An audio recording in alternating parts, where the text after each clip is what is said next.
Hi guys, तो जैसा कि आप लोग जानते हो कि पिछले महीने चेनसो मैन एनिमे का टीजर रिलीज हुआ था और किसी और का तो पता नहीं, पर मैं उसके लिए बहुत पहले से एक्साइटेड था। जब मुझे मालूम पड़ा था कि जिस दिन उसका ट्रेलर आने वाला है तो मैं उसके लिए सुबह से तैयार बैठा था। हालांकि वो रिलीज शाम को हुआ और उस टीजर को देखने के बाद मेरे दिमाग के कोने से एक आवाज आई कि मैंने तो इसकी मांगा भी पढ़ रखी है, तो क्यों ना इसके ऊपर एक वीडियो बनाया जाए। सो इस वीडियो में मैं चेनसो मैन एनिमे के लिए अपने रिव्यू स्लैश थॉट्स दूंगा और बताऊंगा कि व्हाई इट वाज अ मांगा आई फेल इन लव विथ। और वीडियो स्टार्ट करने से पहले मैं बता दूं कि मैं इसके टीजर के बारे में बात एकदम आखिर में करने वाला हूं, तो वीडियो को एंड तक जरूर देखना।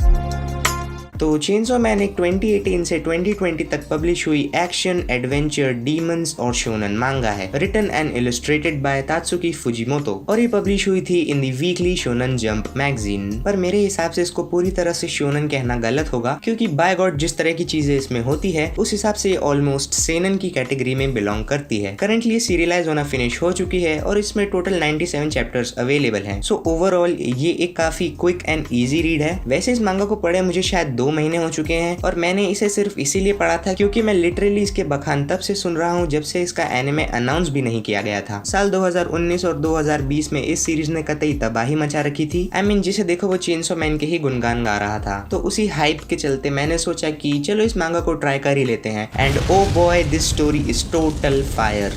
हर चैप्टर इतना ज्यादा हाइप से भरा हुआ होता है कि I can't even express that feeling in words. इसमें वो सब कुछ है जो कि एक अच्छी स्टोरी को सेटअप करने के लिए होना चाहिए। आई थिंक इसमें बहुत सारा पोटेंशियल है जिसका बहुत शानदार तरीके से यूज भी किया गया है। चेनसो मैन का कॉन्सेप्ट बड़ा ही कूल है एंड इतने काकोई प्लॉट के साथ इसका सक्सेसफुल होना तो पक्का था ही।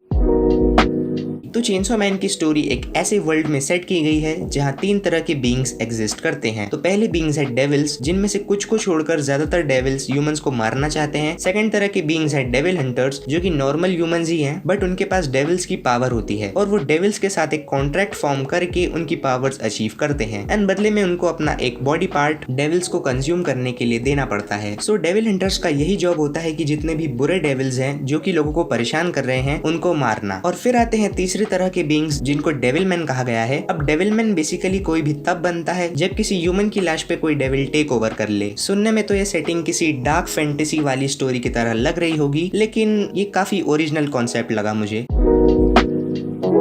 देंजी एक 16 साल का एक अनाथ लड़का है और उसके मम्मी पापा नहीं है एंड वो पैसे कमाने के लिए एज अ ट्री कटर और डेविल हंटर की तरह काम करता है। देंजी के सिर पर एक बहुत ही बड़ा लोन है जो कि उसके डिसीज्ड फादर का है एंड वो उसे कैसे भी करके चुकाना है। वो बहुत ज्यादा गरीब भी होता है। ये बंदा लोन चुकाने के लिए अपनी एक आंख और अपनी बॉल्स तक बेच देता है यार। ये वो सब कुछ करता है सो दैट वो किसी दिन पेट भर खाना खा सके और एक अच्छी लाइफ जी सके। Also he wants to be with a girl and feel some oppai. Denji you are too relatable man. तो दोस्तों, एक दिन जिस आदमी ने देंजी के फादर को लोन दिया था वही आदमी देंजी को बुलाकर उसे मार देता है। और देंजी का एक पेट डॉग भी होता है जिसका नाम पोचिता है एंड वो एक डेविल डॉग है। अब उस मोमेंट में देंजी मर चुका होता है और पोचिता भी बहुत ज्यादा इंजर्ड होता है, तो पोचिता खुद को सैक्रिफाइस करके देंजी की बॉडी के साथ मर्ज हो जाता है एंड फिर देंजी रिबॉर्न होता है एज द चेनसॉ डेविल और वहां से देंजी की स्टोरी स्टार्ट होती है एज द चेनसॉ मैन।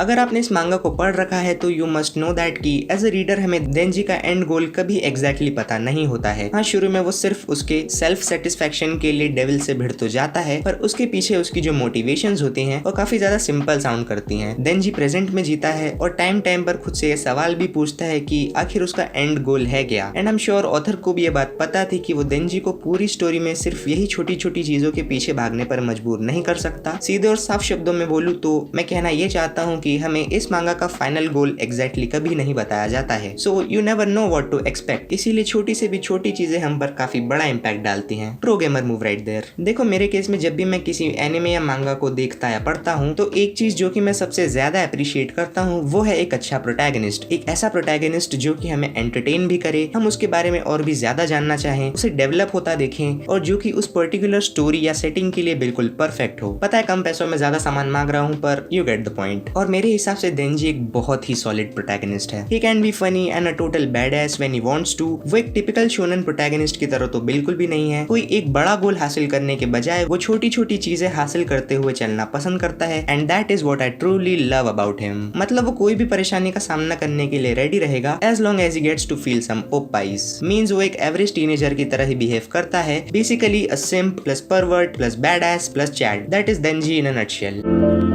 अब अगर मैं बात करूँ इस सीरीज की one of the most important characters की, तो वो है Makima. At first I was like damn Makima, but बाद में damn Makima. Not gonna lie, मुझे शुरू में तो बहुत मस्त लगी थी। आई मीन थोड़ी अजीब तो लगी थी, बट शी इज थिक। क्या क्या क्या बोला? मेरा मतलब है कि काफी वेल रिटन कैरेक्टर है। Denji was a total simp for her, और होता भी क्यों ना, आखिर पहली बार किसी ने उसे इतना अच्छे से ट्रीट किया था। बाकी साइड कैरेक्टर्स भी अपना काम बहुत ही बखूबी निभाते हैं। अगर हम आकी को ही देखें तो उसको पहली बार देखने पर मुझे लगा था कि अपने नारुतो को उसका सासुके मिल गया। मैं पागल हूँ।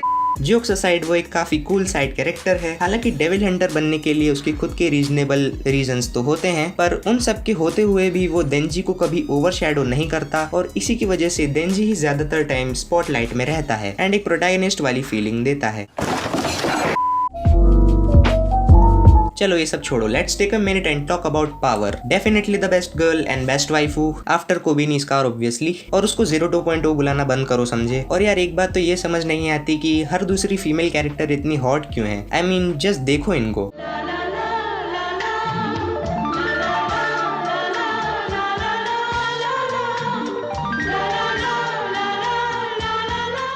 वैसे वो हर शोनेन एनिमे में 3 कैरेक्टर्स का ट्राई होना जरूरी है क्या? वैसे कैरेक्टर्स से मुझे ध्यान आया कि इस सीरीज की डेथ रेट काफी ज्यादा हाई है। लाइक इतनी कि कुछ कैरेक्टर्स की डेथ को देखकर तुम वाकई में शॉक्ड रह जाते हो, पर राइटर ने डेथ वगैरह को भी सरप्राइजिंगली बहुत ही अच्छे से बैलेंस आउट किया है। लाइक जब जब तुम्हें महसूस होता है कि ये पर्टिकुलर सेटिंग फिलहाल उसकी पीक पर है and it can't get any better, but it always proves you wrong. Her chapter इतना ज्यादा सरप्राइजेस से भरा हुआ होता है कि you just crave for more and more.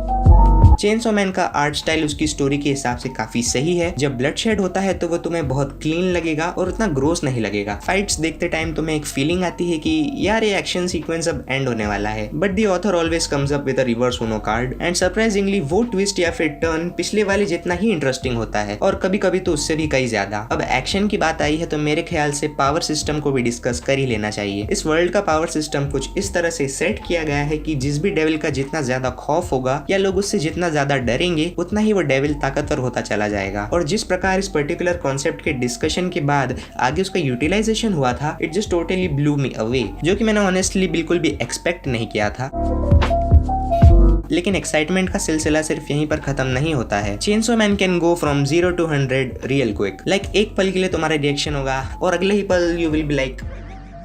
Story के कंटिन्यूएशन के साथ ही आगे एक मेजर डेविल का इंट्रोडक्शन भी होता है, और डोंट वरी मैं उसके बारे में कुछ भी नहीं बताने वाला और एल्स स्पॉइलर हो जाएगा। सो चेनसो मैन आपको काफी वेराइटी ऑफर करता है। लाइक कभी हॉर्नी फील करोगे तो कभी एक्साइटेड, कभी होलसम फील करोगे तो कभी सैडनेस। मतलब इसकी स्टोरी आपको इमोशंस के एक रोलर कोस्टर पर बैठाती है। एक बात और कि इसकी मांगा के चैप्टर 97 के साथ इसका पार्ट 1 एंड हुआ है, और चेनसो मैन मांगा जल्दी वापस आएगी। मतलब पार्ट 2 आना अभी बाकी है, क्योंकि बहुत सी चीजों का एक्सप्लेनेशन अभी भी बचा है।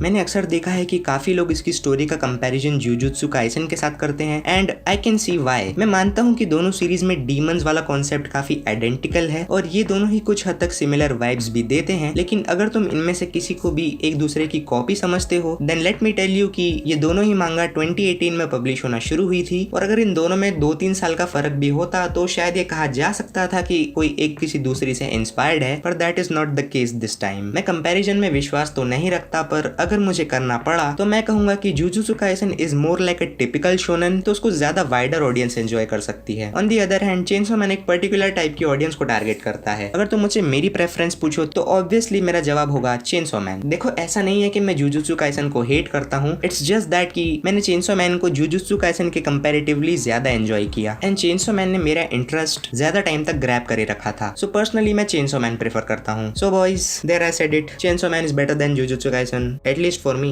And of discussion. Chainsaw Man का एक बहुत ही डेडिकेटेड फैन बेस है, इंक्लूडिंग मी टू। लाइक मैंने इंस्टाग्राम और यूट्यूब वगैरह पर काफी सारे फैन एडिट्स देखे हैं, और वो सभी के सभी इतने बढ़िया थे कि उनको देख के मुझे इन्फीरियोरिटी होने लग गई थी। लाइक लोग इतने शानदार शानदार एडिट्स बना रहे हैं, और एक यहाँ मैं हूँ जिसे मैगी के अलावा और कुछ बनाना ही नहीं आता। या आई नो एनिमे के आने के बाद इसको और भी ज्यादा पॉपुलैरिटी तो मिलेगी, पर मैं ये अभी वाला जो फैन बेस है इसे काफी मिस करूंगा। ज्यादा इमोशनल ना होते हुए एट लास्ट हम इसके रिसेंटली रिलीज हुए ट्रेलर के बारे में बात कैसे ना करें। इसके बाकी फैंस की तरह मैं भी इसी चीज को लेकर कंसर्न्ड था कि एनिमेशन में सीजीआई के इस्तेमाल से इसके 12 ना बज जाएं, लेकिन ट्रेलर ने उस फिकर को दूर कर दिया है। मींस अगर ट्रेलर वाली animation through out the series रही तो मजा ही आ जाएगा। मांगा पढ़ते टाइम ना मेरे जैसे नूब को भी ये बात पता चल रही थी कि मैक्सिमम चीजों को एनिमेट करना बहुत ज्यादा मुश्किल होने वाला है, पर जब मुझे पता चला था कि मापा स्टूडियो उसको एनिमेट करने वाला है तो मेरे अंदर से एक आवाज आई कि it is in very capable hands and man they nailed it. मुझे म्यूजिक चॉइस भी काफी अच्छी लगी और सारे कैरेक्टर्स बहुत ही ज्यादा औसम लग रहे थे। देंजी मस्त लग रहा था, आकी, पावर, कोबिनी एंड माकेमा भी। मैं ये जानने के लिए भी काफी उत्सुक हूँ कि वो कितने चैप्टर्स अडेप्ट करने वाले हैं। देखा जाए तो मांगा की जो पेसिंग है वो काफी फास्ट है, तो एनिमे शायद उसे थोड़ा नॉर्मल करेगा और कुछ फाइट्स तो इतनी इनसेन है कि शायद उनको एनिमे फॉर्म में देख के मजा ही आ जाए। Chainsaw Man is filled with action and potential for development, from dark humour to the characters to the power system and और भी बहुत कुछ। इस स्टोरी की सबसे बड़ी जो स्ट्रेंथ है is that it has a lot to offer, but what does the adaptation has to offer. मुझे पता है कि इसका एनिमे आने के बाद लोग इसको आंखें बंद करके ओवर रेटेड या फिर ओवर हाइप बोलना भी चालू कर देंगे, क्योंकि यही प्रकृति का नियम है। But let me get this straight कि Chainsaw Man is definitely worth your time and attention. Is it a masterpiece? मेरे हिसाब से नहीं, but it is almost close to perfect. मेरे इस स्टेटमेंट से अग्री नहीं करते तो कोई बात नहीं, ओपिनियंस डिफर कर सकते हैं, सो इट्स ऑल कूल। और अगर सब कुछ सही रहा तो there is no doubt कि that this will become the best new generation genre defining shonen anime.